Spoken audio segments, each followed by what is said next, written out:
Hey guys, Pro1701 here, and today I'm going to talk about the 10 things I think Russell T Davies needs to do to get Doctor Who back on track and to get fans really invested again and to bring back some of the ones that may have jumped ship over the past couple eras, either with Whittaker's era or maybe during Capaldi's era or maybe even before that during Smith's era or whenever fans may have left. Try to get some of them back on board to try to get Doctor Who back in the mainstream focus like it was during the late 2000s and early to mid 2010s. Number 10 is get a new composer. I don't mind the composer they have now for the Whittaker era. I think his take on the actual iconic theme during the intro is really good. I like that. But his music is very forgettable for me. I'm not saying it doesn't work well for the tone of the scene it's doing, but I can never remember it. It's not bombastic the way Murray Gold's themes were. They were memorable. I can hum them in my head sometimes. They're very epic in a lot of places. And, they made me want to get the soundtracks. I own some of the Doctor Who soundtracks. Some of them physically, some of them on, iTunes. I don't own either of the Whittaker era soundtracks just because the music isn't as memorable to me. We need some... I literally wrote bombastic here. Bombastic music. And I'm not saying you have to get Murray Gold back. I'm not saying you need to recreate, 2006. But I would like some more memorable music, a little more epic in scale than what we've had the past couple seasons. Number 9, I think the series needs to at least have a 10 episode count. I do not want to have another small season like we're going to have. At least 10 episodes, 10 to 12. I would imagine by 2023, things should be getting back to normal. They should be by then, God willing. Because I want, especially with the break we're going to be having with only getting the specials next year and possibly only the 60th in 2023, which really doesn't make sense since it's the anniversary year. I really think you need a full season, so I really think you need 10 to 12 episodes. I would be fine with 10. 10 is a good number. That gives you enough time to, if you cut it from 12 to 10, that's a little more budget. You don't need quite as much filler. You can tell a really good, tight story with 10 episodes. Like a lot of seasons on Netflix and stuff, they do shorter seasons now, 10 episode seasons. Like the last season of Lucifer's 10 episodes. That's all you really need. You don't need necessarily 13 episodes, but 10 is good. Nothing lower than 10. Number 8 is a companion not from modern day Earth. I am so sick of this with the modern series, with every companion being from modern day Earth. It's just a trope at this point. Classic Who had companions from the future, companions from the past, companions from other planets. The original companion wasn't a modern day Earth companion. Susan. She was a Time Lord. Or at least a Gallifreyan. We have Ace, who is, I guess Ace is kind of a contemporary modern Who companion, even if he did pick her up from the future. But you have companions like Leela and Adric and Steven and Zoe from the future, the past, another, universe entirely. I want to see more of that. And I don't mean she's from Alpha, Beta, Theseus, Sigma 9, and it's a planet that's exactly like modern day Earth. That doesn't count. When I say modern day Earth, I mean modern day Earth or something similar that's modern day Earth except in everything but name. I want someone, give me someone from medieval times. Imagine you have a female companion and she's a squire, but she's masquerading as a boy because she wants to be a squire. She wants to be a knight, but she can't because she's a girl. So she's kind of got the shortest boyish haircut. She's, so she wants to be a knight. See, shouldn't that appeal to the BBC with their, being inclusive and everything? Oh, well, tell me more about this transgender companion you're talking about. She's not transgender. She's just pretending to be a boy because she wants to be a squire. She is a squire. She wants to be a... No. Go on. Somewhere there's a BBC executive watching this and he just got a hard on. But something like that. Give me some kind of companion that's a good backstory that's not from modern day Earth. Number 7. Bring back the Time Lords and make them gods again. I want some pre-Deadly Assassin Time Lords, because Deadly Assassin, as much as people rave about it, and it's a good story, it did kind of ruin the Time Lords. The Time Lords have never been intimidating to me for the most part since. They've had a few moments.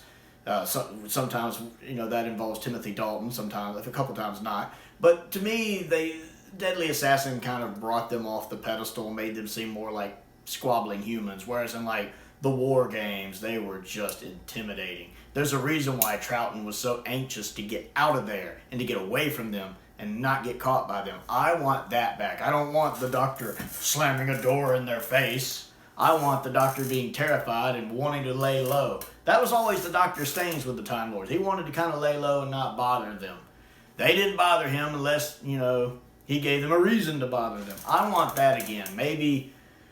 Maybe the Time Lords didn't really die, and there was this secret high council of them that's actually been watching everything go on that the Doctor didn't know about. And finally, like the man behind the curtain, they reveal themselves, and it's all part of their master plan. And I want them to be able to put a force field around the planet just by glaring at the planet. I want the Time Lords to be threatening again, and I want the Doctor to be wary of them, like with the war games. Number 6, use the Daleks sparingly. The Daleks are used too much. And I know the supposed contract where they have to show up once a year. In classic Doctor Who, the Daleks didn't show up all the time, especially after the Hartnell era. I know we got them a lot during the Hartnell run. There's only 2 stories where Troughton fought them. Pertwee only has 3 in 5 seasons. Tom Baker, who is the longest serving Doctor, active-wise, did 7 seasons. He fought the Daleks twice. And then the Doctors after him only fought them once apiece. I mean, you had a 5-year gap between Evil of the Daleks and Day of the Daleks, a 5-year gap between Genesis of the Daleks and Destiny of the Daleks, or like a 4-year gap. Either or. And then there's even gaps between that and Resurrection and Revelation and Remembrance has a gap. The Daleks weren't just overused in the classic series. And you can take that less approach as more here, because if you constantly have the Daleks showing up being defeated, they're not intimidating anymore. They lose their edge. Instead of going, ooh, a Dalek episode, you're like, oh God, another Dalek episode. Well, let's watch him beat them again. That's why I like Victory of the Daleks. They win. They actually win, get what they want, and leave. They manipulate the Doctor and win. I like that. For that alone, I like that story. So use the Daleks sparingly. I am okay with Russell's first season being back. He does 1 Dalek story. And then I don't want to see the Daleks for about 3 years. Give the Daleks a break. That way they have a little time to fade from people's memory. So when you do bring them back, it's going to be awesome. Which brings me into number 5. Leave the Cybermen alone. The modern series almost never does right by the Cybermen anyway. Plus, I know they're showing up in flux. Maybe they'll be done right, maybe not, I don't know. But most of the time in the modern series, they are not done justice. Say what you want about Revenge of the Cybermen. You can crap on it all you want. You'll be wrong, because Revenge of the Cybermen is freaking awesome. But Revenge of the Cybermen, the main villain of that story is the Cybermen. And they are threatening. They are in charge. They know what they're trying to do. They are intimidating. I like them in that story. And that they are utilized better in Revenge of the Cybermen than they are in almost any story they're in the modern show. Almost. You could argue the Age of Steel 2-parter and the Dr. Falls 2-parter. I may give you that. But anything else? No. So I think the Cybermen need a 5-year break after this. Do not touch the Cybermen for 5 years. Give them time to fade into the background and then bring them back as totally badass. It's not the first time it's been done. The Cybermen were, realistically, I'm not counting like the cameo in Carnival of Monsters or Mind of Evil, but realistically, the Cybermen were in 1 story in the entire 70s. The best decade in all of Doctor Who, in my opinion, the 70s. You got Pertwee and Tom Baker, 2 amazing doctors. They were in Revenge of the Cybermen. And then after Revenge of the Cybermen, we didn't see them for 8 years. And you know what? Because of that, well, partially because of that, Earthshock is amazing. Earthshock's great. Now, part of that's just because Earthshock is great. But imagine having that build-up where you don't see them for 8 years, and then that cliffhanger of episode 1 of Earthshock, and it's the Cybermen. Let's go for that. Let's take a 5-year break from the Cybermen, and then do something like that, and we do a story with the Cybermen that just blows people's minds. When people talk about Cybermen stories, that story's going to be in their top 5. That's what I want to see. That's what they need to do. Leave the Cybermen alone. Number 4, new TARDIS interior. I'm sure we're going to get this anyway, but Jodie's TARDIS interior is garbage. It's awful. I don't like it. I think the lighting is terrible. It just looks bad. I don't like it at all. I'm really looking forward to a new TARDIS interior, and I'm sure that's what we'll get. Give me something a little classic Doctor inspired, like Joe Martin's TARDIS. I love that TARDIS interior. Number 3, consult with Hinchcliffe. Call up Philip Hinchcliffe. I think Russell needs to call up Philip Hinchcliffe. Sit down and just have a talk with him. Sit down for like 2 hours, 3 hours, 4 hours, and just pick Philip Hinchcliffe's brain. I mean, we still have a living producer from the classic series, and he's the producer of what is arguably the best era the show ever had. The Hinchcliffe era is an era that is held with reverence. Part of that is because of Hinchcliffe. Part of that is because of Bob Holmes. You know, those two were really good together. Like Barry Letts and Terrence Dix were good together. You know, Philip and Bob worked really well together, and they crafted some great Doctor Who. Just sit down and pick his brain. You know, ask him why he thinks his era is so popular and so well remembered. You know, ask him what he would like to do. Even if you don't use any of the ideas, just sit down and pick his brain.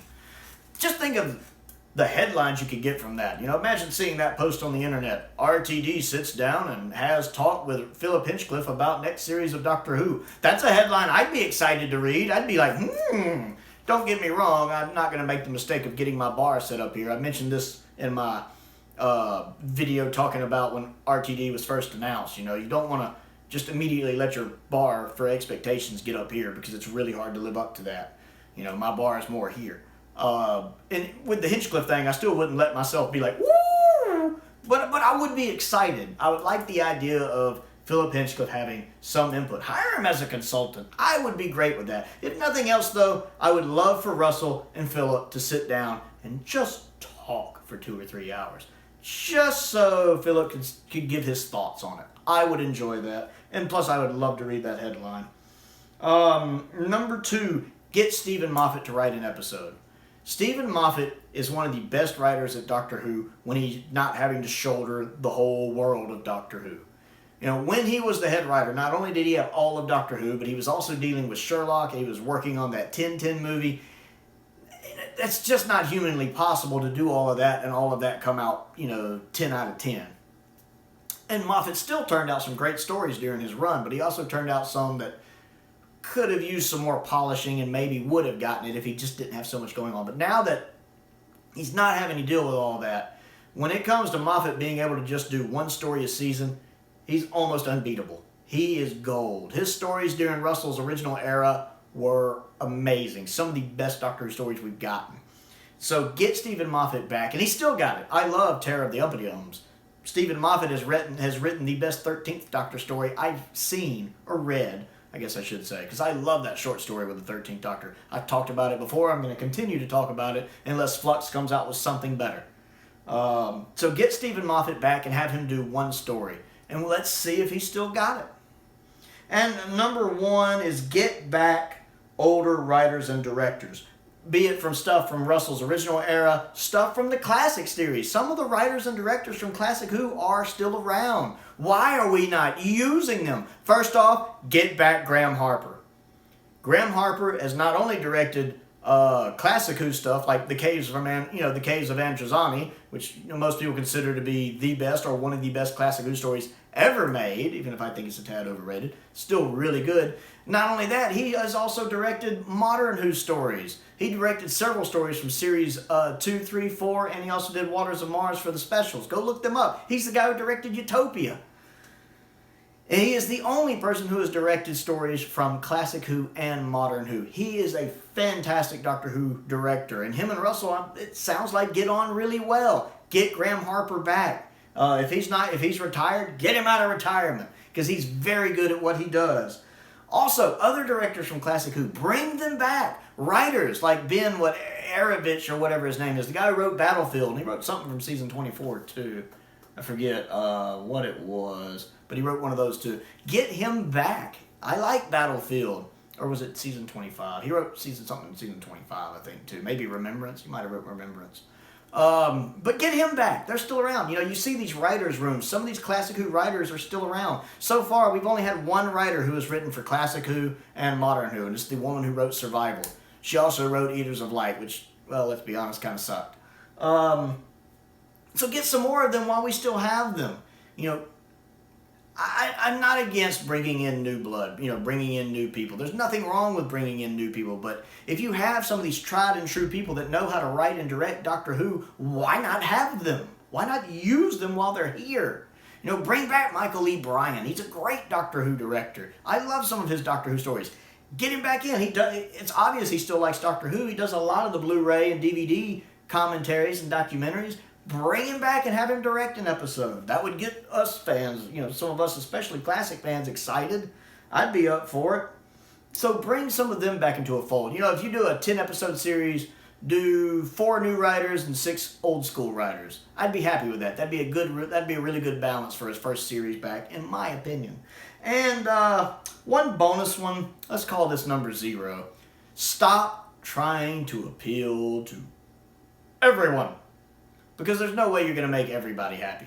You know, if you do try to just appease the old school fans only without branching out to any new fandoms, then you might not branch out to new fandoms. But at the same time, if all you try to do is appease this Twitter mob that doesn't buy your shit anyway, all you're going to do is piss off some of the old fandom. Not all of the old fandom, but some of the old fandom and alienate them, which is something that's already been happening. You're alienating some of your old fans because you're trying to bring in new fans, and that's a terrible idea.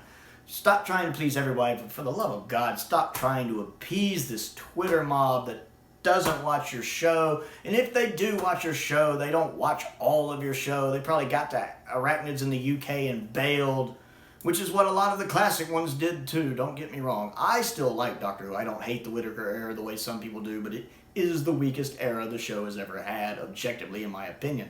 You know, Series 11 isn't great. It is the weakest season the show has ever had, in my objective opinion. Series 12, I think, was a big improvement, but then the finale kind of crapped all over everything. Stop trying to appease this woke Twitter mob that is very vocal, but, you know, their goal is not to watch your show. Their goal is to feel like they made a difference, saved the day, and then move on to the next franchise that they want to screw up, that they don't think is the way they think it ought to be. You know, they're not the people watching your show. They're not the people giving you your show ratings. They're not the people buying your merchandise. They're certainly not the Americans and other people overseas who are not paying a lot of money to priority ship stuff in from the UK, like these steelbooks that the BBC doesn't release here, or these wonderful limited edition packing sets that we don't get here in the States. No, we get the crappy ones right here, not the good ones. Stop trying to appease these people. If you want to appease somebody, appease the people who buy your merchandise. Appease the people who actually watch your show. Appease the people who make the YouTube videos talking about their love for the show, especially if they release a YouTube video about it every single day. Because that's pretty a good indication that they like your television show. So, and you want to know how you can appease those people? I can tell you one quick way to do it. Go back to the beginning of the video and watch it again, because I've just given you 10 ways to do it. Now, if you've liked this video, please click the like button and the subscribe button. I have recently crossed over 500 subscribers. I am trying to make my way to 1,000. Thank you to everyone who has subscribed, new or old. I'm very glad to have you. Also, I have a Patreon. If you like what I do and would like to support what I do, there is a link to my Patreon down below. My entry-level tier is only $2 a month if you like what I do. Just $2 a month gets you in the door. For the entire month of October, anyone who subscribes at any tier level, even the $2 tier level, gets access to things usually reserved for higher tier levels, like access to any polls I may put out, any videos that I post, be it bloopers behind the scenes. I'm currently ranking the doctors. That is a Patreon exclusive just for my Patreon, my patrons on Patreon. The first 2 videos of that are out already. It's a 5-video series. By the time you see this, more of them should be out. And most importantly, thank you for watching.